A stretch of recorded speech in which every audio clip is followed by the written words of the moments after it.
E aí galera do 8º ano, meu nome é Kleber Guedes, sou professor de Língua Portuguesa e Produção Textual. Então vamos aqui dar continuidade aos nossos assuntos, aos nossos conteúdos. Bom, na aula de hoje a gente vai estudar os verbos, certo? Coloquei revisão de conteúdos porque é um assunto que vocês já estudaram em séries anteriores. Então vamos lá. Primeiramente, vamos começar conceituando o que é um verbo. Então, o verbo, primeiramente, é uma classe de palavra dentre as muitas outras da língua portuguesa. Sendo mais específico, existem 10 classes de palavras na língua portuguesa, né? Organizadas em variáveis e invariáveis. O verbo faz parte das classes gramaticais variáveis. É ele que apresenta as noções de ação, estado e fenômenos da natureza, e também de processo. Em quase todas as construções gramaticais que nós criamos, nós utilizamos algum verbo, né? Porque se o verbo ele representa as ações, então quase todas as frases que a gente produz nas orações vão ter verbos. Então, por isso, para saber como ele é formado e como funciona, vamos explorar diversos caminhos. Verbo. Verbo é uma palavra que exprime um fato, geralmente também exprime uma ação, um estado, um processo ou um fenômeno natural e localiza-o no tempo. Exemplos, minha avó fez um bolo. A ação que eu tenho aí é fez, é o verbo. Maria está cansada. Está é o estado em que Maria se encontra, também é um verbo, que representa estado. Choveu durante a noite. Choveu é um fenômeno da natureza. Então percebam que os verbos são classes gramaticais muito comuns. O verbo é uma classe gramatical muito utilizada na língua portuguesa. E esse verbo ele possui conjugações, principalmente quando se está no 7º ano, né? Estuda bastante conjugação. Então, cada verbo da língua portuguesa possui sua conjugação, ou seja, cada verbo se flexiona utilizando as desinências, que são os elementos que, associados aos verbos, nos dizem em que tempo, em que pessoa ou número e modo eles estão. As conjugações dos verbos que existem são 3, galera. Primeira, segunda e terceira conjugação. Na primeira conjugação estão os verbos que terminam com AR, como cantar, falar, andar. Na segunda conjugação estão os verbos que terminam com ER, como por exemplo, viver, beber, correr. Na terceira conjugação estão os verbos que terminam com IR, como subir, punir, rir, tá bom? Então, os verbos pertencem a uma mesma conjugação, dependendo da sua desinência. E também esqueci de falar dos verbos que terminam em OR, porque são apenas o por e seus derivados, que aí eles se encaixam dentro da segunda conjugação, mas é uma exceção, tá bom? Caso contrário, todos os verbos terminam em AR, ER e R, quando eles estão no infinitivo. Flexão verbal. O verbo é uma palavra variável, ou seja, ela sofre variações, né? Ele é flexionado e ele pode exprimir acontecimentos, situar eventos, exprimir ações, manifestar sentimentos. Tudo isso faz parte aí da flexão verbal. Tempo e modo. O modo indicativo indica a ação ou estado, né? Ele pode ser utilizado para fazer referência ao presente, ao passado ou ao futuro. Nesse modo, o fato é considerado como certo e real, ou seja, o modo indicativo é o modo da certeza, e quando eu estou afirmando que aquele fato aconteceu de verdade, né? É um fato verdadeiro, real, certo, tá bom? Já o modo subjuntivo apresenta uma possibilidade, né, uma incerteza de existência ou não existência. Né? Desse modo, o foco é ação ainda não realizada. Então, o subjuntivo é o modo da dúvida. É algo que pode vir a acontecer, mas ainda não aconteceu. Por isso que ele diz aqui, ó, o foco é a ação ainda não realizada, porque é uma dúvida, tá bom? E já o modo imperativo, a palavra imperativo vem do latim imperare, que tem como significado comandar, estimular, fazer algo, né? Dar um conselho, um convite, induzir ou animar. Ora, e é exatamente o que o verbo imperativo faz. Ele dá uma ordem, faz um pedido, uma súplica, tá bom? Então é isso que o verbo imperativo faz. Normalmente associado a textos injuntivos, como manual de instrução, receita culinária, aonde está cheio de verbos lá te dando ordem, né? Adicione 2 colheres de açúcar, leve ao forno. Então perceba que está dando ordens.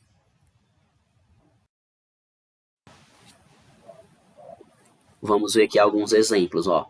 No modo indicativo, eu sempre estudo, então eu estou afirmando com certeza que isso é verdade. Modo indicativo, eu sempre estudo. Segundo exemplo, talvez eu estude amanhã. Aqui não tenho certeza, é uma dúvida. Talvez eu estude amanhã. Então, modo subjuntivo, né? Porque eu não tenho certeza. E até porque o amanhã ainda não chegou. Estude agora, menino. Agora é modo imperativo, é uma ordem, né? Estude, né? Tem uma ordem, conselho, né? Mandando você estudar. Então, modo imperativo. O tempo, né? O tempo no modo indicativo, ele pode ser presente, expressa um fato real, pode ser pretérito imperfeito, expressa um fato ocorrido no momento anterior ao atual, mas que não foi completamente terminado.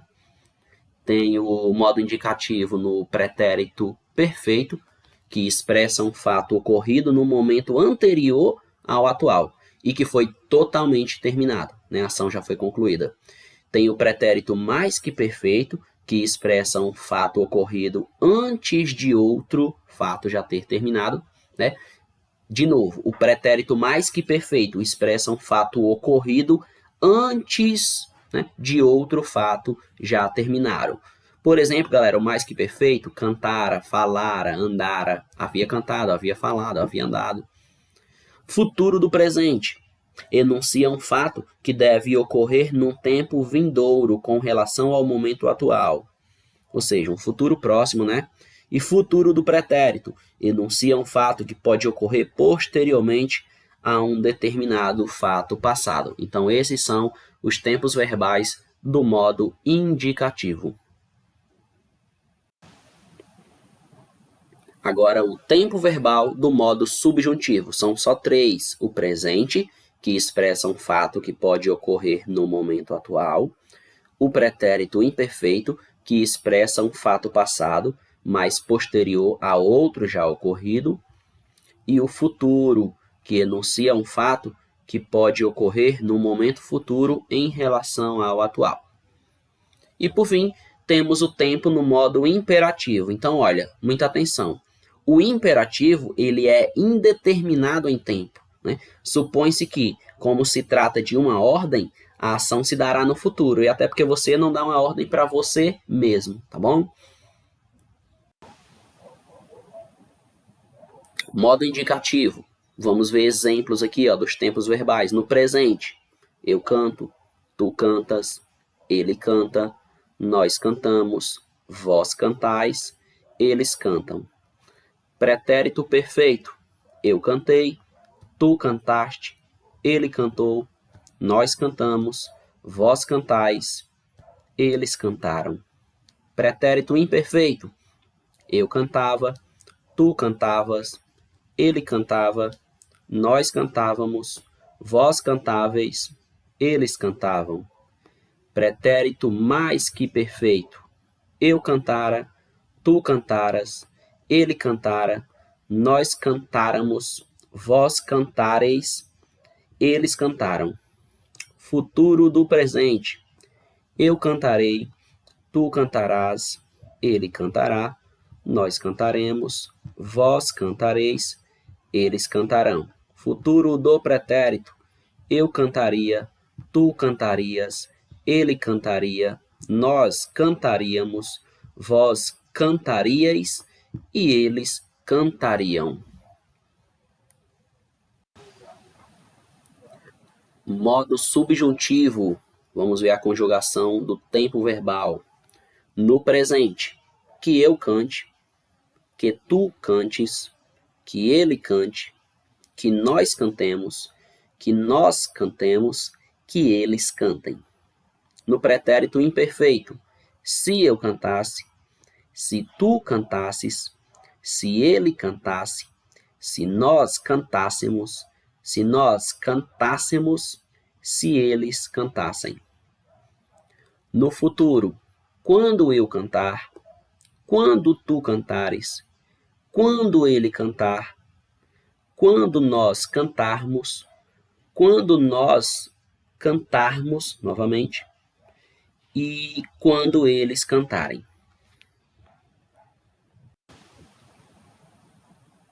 Modo imperativo. Vamos ver os tempos verbais aqui, a conjugação.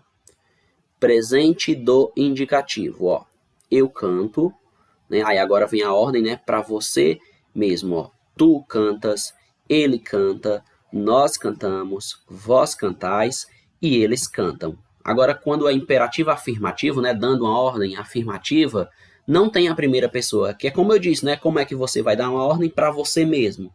Então, a conjugação vai acontecer só a partir da segunda pessoa do singular. Canta tu, cante você, cantemos nós, cantai vós e cantem vocês. Presente do subjuntivo. Que eu cante, né? Porque agora é uma dúvida, né? Que eu cante, que tu cantes, que ele cante, que nós cantemos, que vós canteis e que eles cantem. A possibilidade, né? Imperativo negativo, novamente, é uma ordem, né? Só que agora de modo negativo. Uma palavra não, nunca. Sendo assim, não tem primeira pessoa, porque você não vai dar uma ordem para você mesmo. Então, só vai ter a conjugação a partir da segunda pessoa do singular. Não cantes tu, não cante você, não cantemos nós, não canteis vós, não cantem vocês. Número e pessoa. O número é a flexão do tempo em singular ou plural, tá bom? E para fazer a concordância com o sujeito, o verbo apresenta 3 pessoas no singular e 3 pessoas no plural. As 3 pessoas do singular, né, são os pronomes reto, os pronomes pessoais. Eu, tu e ele, né, primeira, segunda e terceira pessoa. E no plural, nós, vós, eles ou elas, né? Primeira, segunda e terceira pessoa do plural. Agora a gente chega em uma nova etapa da aula, onde a gente vai estudar as formas nominais dos verbos. Sim, os verbos também têm formas nominais. Então, ó, o verbo possui formas que são chamadas nominais. São chamadas assim pois os verbos assumem funções típicas dos nomes, como, por exemplo, substantivos, adjetivos ou até mesmo advérbio. Formas nominais do verbo. Temos primeiro o infinitivo, que tem o valor equivalente de um substantivo, também é chamado de nome do verbo, né? É o verbo quando ele ainda não está conjugado, né? E sua desinência é ar, e ir. Indica uma ação propriamente dita, né? É o nome do verbo, galera. O verbo cantar, o verbo correr, o verbo partir, tá bom? Forma nominal do verbo no gerúndio. Tem valor adverbial ou adjetivo e sua desinência é o NDO. Desinência, quando eu falo, é o final da palavra, o último morfema. Indica uma ação acontecendo e não admite flexão, tipo cantando, correndo, partindo. E, por fim, a forma nominal do verbo no particípio, que tem valor equivalente ao de um adjetivo. Sua desinência é ado, ada ou ido, para os verbos regulares. Indica uma ação já terminada e admite flexão de gênero e de número, tipo cantado, cansada, partido, né? Falado, certo? E assim por diante. Verbos auxiliares são aqueles que se unem a uma forma nominal, que pode ser infinitivo, gerúndio e particípio, que a gente acabou de ver, né? Para ajudá-los na conjugação verbal.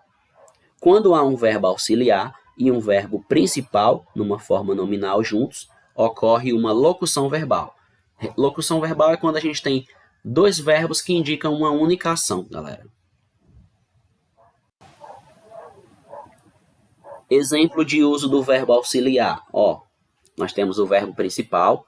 A Diana trouxe os livros, né? Trouxe é o verbo principal, porque contém o significado mais importante da frase. E quando eu tenho um verbo auxiliar, o Nuno tem vindo todos os dias à escola. Perceba que eu tenho uma locução verbal. Tem vindo, tá bom?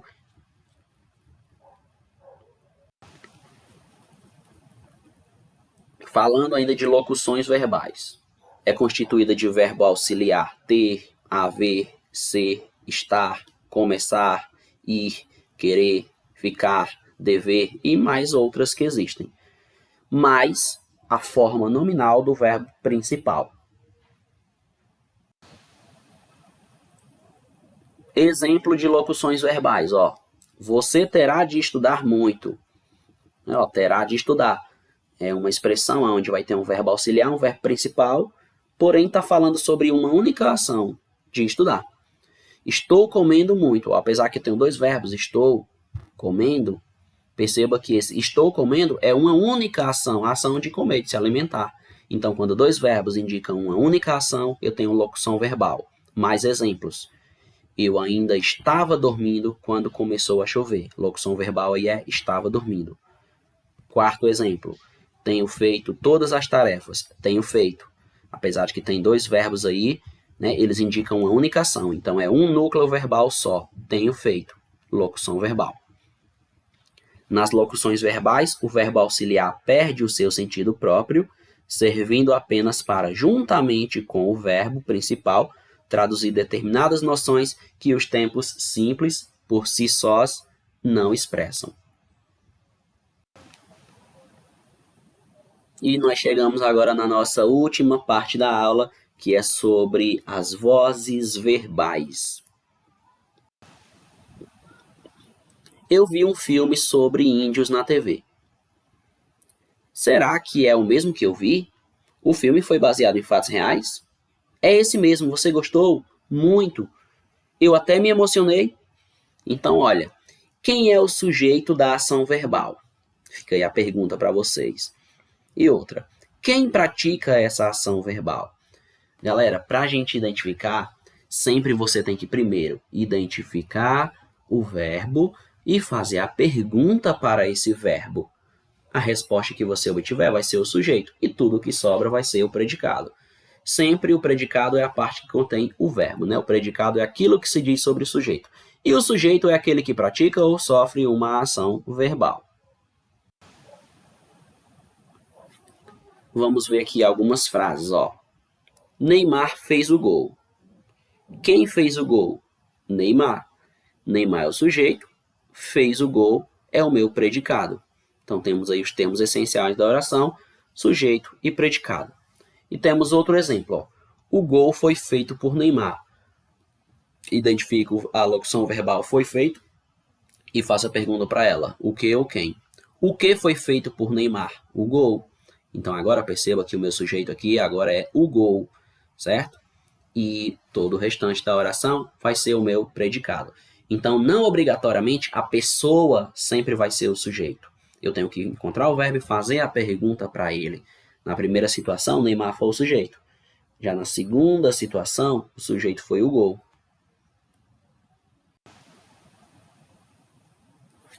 Voz ativa é a primeira que a gente vai ver das vozes verbais. O verbo está na voz ativa quando o sujeito da oração é quem pratica a ação, né? Então, repetindo, voz ativa. O verbo está na voz ativa quando o sujeito da oração é quem pratica a ação, né, a ação verbal. Primeiro exemplo, o menino comprou as figurinhas. Então, nós temos aí, o verbo é comprou, né? Quem está praticando a ação é o menino, ele é o agente da ação, e a ação está sendo praticada sobre as figurinhas, que é o paciente da ação. Então, o sujeito que pratica a ação, expressa pelo verbo, é agente da ação, mais um verbo transitivo direto, que é comprou, mais um objeto direto, que é o complemento do verbo, que no caso é as figurinhas, né? Que sofre a ação. Então, toda essa situação, eu tenho voz ativa, o sujeito pratica a ação verbal. Na voz passiva, o verbo está na voz passiva, né? Quando o sujeito ele é paciente, ou seja, agora ele sofre, ele recebe a ação expressa pelo verbo. Então, ó, as figurinhas foram compradas pelo menino. Eu tenho aí, né, o meu verbo, né, a minha locução verbal, foram compradas, tá bom? O que foram compradas pelo menino? As figurinhas. Agora, o sujeito aqui, o paciente da ação, é as figurinhas, tá bom? Ó, as figurinhas foram compradas pelo menino. O que foram compradas pelo menino? As figurinhas, certo? Então, é o sujeito e tudo que sobra é predicado. Porém, quem pratica a ação é o menino. Só que como o menino não está lá no início da oração tendo o papel do sujeito, a gente chama ele de agente da passiva, né? Porque ele está agindo sobre o paciente da ação. Quem é o paciente da ação? As figurinhas, né? Que é quem está sofrendo a ação. Quem pratica a ação? O menino. Tá bom? Então, nesse caso aí, ó, o sujeito sofre a ação expressa pelo verbo, né? O sujeito é as figurinhas, ele está sofrendo a ação, né? Elas foram compradas, ele sofre a ação, mais uma locução verbal, que é foram compradas, mais o agente que está praticando a ação, que no caso é pelo menino. Por isso que nesse caso está na voz ativa. Sempre eu posso pegar uma voz passiva, um agente da passiva, e transformar em voz ativa. Ó, no caso aí tem, as figurinhas foram compradas pelo menino. Se eu quisesse transformar em voz ativa, era só colocar, o menino comprou as figurinhas, né? Aí ficava na voz ativa, tá bom? Só que esse exemplo, as figurinhas foram compradas pelo menino, nós temos aí uma voz passiva analítica. E a voz passiva sintética. A voz passiva sintética, o verbo está na voz passiva quando o sujeito é paciente, ou seja, sofre ou recebe a ação verbal expressa, ou seja, a mesma coisa da anterior. A diferença é que agora a gente tem um verbo na terceira pessoa, que é abriram, e seguido por um pronome apassivador, se, que no caso é abriram-se. Como tem aí o pronome oblíquo se, abriram-se. Então, agora é sintético. Ó. Abriram-se as inscrições para o concurso. Então, nesse caso aí, eu tenho as inscrições sendo o paciente da ação, que é quem está sofrendo a ação, tá bom? O meu verbo, a minha ação aí é abriram, ele está acompanhado de um pronome se, então é sintético. Então, ó, nesse caso, o sujeito sofre a ação expressa pelo verbo, certo? Mais o verbo na terceira pessoa, que é o abriram aí, né? Mais o se, tá bom? Tudo isso juntando da ideia de voz passiva, tá bom? Transformação da voz passiva em ativa, que é o que eu fiz quase agora. Expliquei para vocês, mas agora a gente vai ver e visualizar. Maria comprou flores. Aí é a voz ativa, né? Se eu quiser transformar em voz passiva, flores foram compradas por Maria. Eu mudo os termos de lugares, né?